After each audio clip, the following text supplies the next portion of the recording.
নমস্কার বন্ধুরা, লক্ষ্মীর ভাণ্ডার প্রকল্পে বড় সুখবর। জুলাই মাসে আগাম টাকা দেওয়া হবে, এই নিয়ে কিন্তু বড় আপডেট চলে এসেছে ইতিমধ্যে।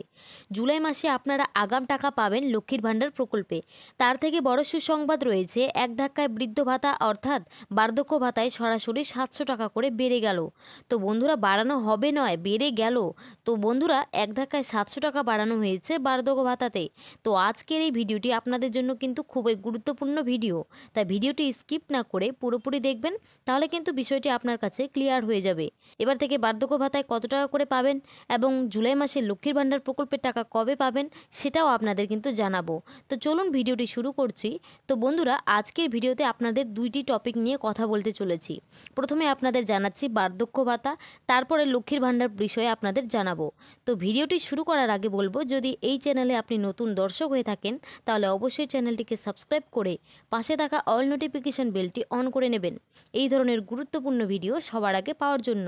তো চলুন বন্ধুরা, ভিডিওটি শুরু করা যাক। দেখুন, বলা হয়েছে ভোটের আগে বিধবা ও বয়স্কদের ভাতা বাড়ালো সরকার। এবার কত মিলবে, ঘোষণা মুখ্যমন্ত্রীর।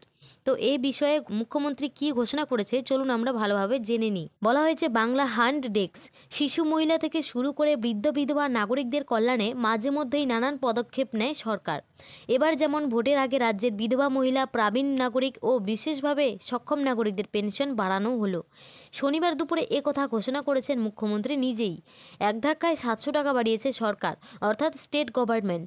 বর্ধিত হারে পেনশন কবে থেকে মিলবে সেটাও জানানো হয়েছে। তো এবার থেকে কত করে পেনশন পাওয়া যাবে এই ব্যাপারে বলা হয়েছে, আগামী 1 বছরের মধ্যে দেশের একাধিক রাজ্যে বিধানসভা নির্বাচন রয়েছে। এর মধ্যে অন্যতম হলো বিহার।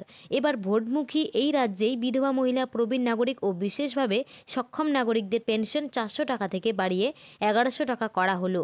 এদিন দুপুরে এক্স হ্যান্ডেলের অর্থাৎ পূর্বে টুইটার মাধ্যমে এই ঘোষণা করেছেন বিহারের মুখ্যমন্ত্রী নীতিশ কুমার।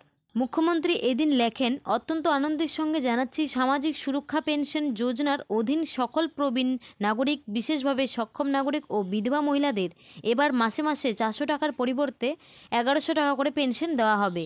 জুলাই মাস থেকে বর্ধিত হারে পেনশন পাবেন উপভোক্তারা। এই বিষয়ে বলেছে, প্রত্যেক মাসের 10 তারিখের মধ্যে উপভোক্তাদের অ্যাকাউন্টে পেনশনের টাকা পাঠিয়ে দেওয়া হবে বলে জানিয়েছেন নীতিশ কুমার। সেই সঙ্গেই লিখেছেন, এই পদক্ষেপের ফলে 1,69,69,255 জন মানুষের সুবিধা হবে। তার সংযোজন প্রবীণ নাগরিকেরা সমাজের গুরুত্বপূর্ণ অংশ। তাদের সম্মানজনক জীবনযাপন সুনিশ্চিত করা আমাদের উদ্দেশ্য। এই লক্ষ্যে রাজ্য সরকার কাজ চালিয়ে যাবে। এর পাশাপাশি বলা হয়েছে, বিধানসভা ভোটের আগে বিজেপি জেডিইউ জোটের এই পদক্ষেপ অত্যন্ত তাৎপর্যপূর্ণ বলে মনে করেছে রাজনৈতিক মহল। কারণ কংগ্রেস আরজেডি জোট ক্রমেই তাদের উপর চাপ বাড়াচ্ছে।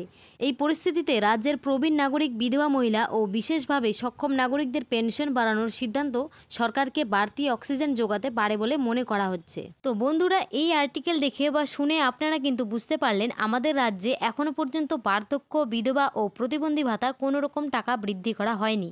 বিহার রাজ্যের মুখ্যমন্ত্রী নীতিশ কুমার তিনি কিন্তু এই সমস্ত প্রকল্পের টাকা সরাসরি 400 টাকা থেকে, আগে যেরকম 400 টাকা করে পাচ্ছিলেন সরাসরি, এবার জুলাই মাস থেকে তারা 1100 টাকা করে পাবেন। তাদের টাকা কিন্তু বরাদ্দ করা হয়েছে। তো বন্ধুরা, এবার কথা হচ্ছে যে পশ্চিমবঙ্গে আমাদের তাহলে কি ভাতার টাকা বাড়বে না, এ নিয়ে কি কোনো আপডেট নেই? তো বন্ধুরা, আপনারা জানেন যেরকম বিহারে ভোটের আগে তাদের কিন্তু টাকা বরাদ্দ হয়ে গেল, তেমনই কিন্তু আমাদের রাজ্যেও ভোটের আগে সমস্ত প্রকল্পের টাকা কিন্তু বরাদ্দ হতে পারে।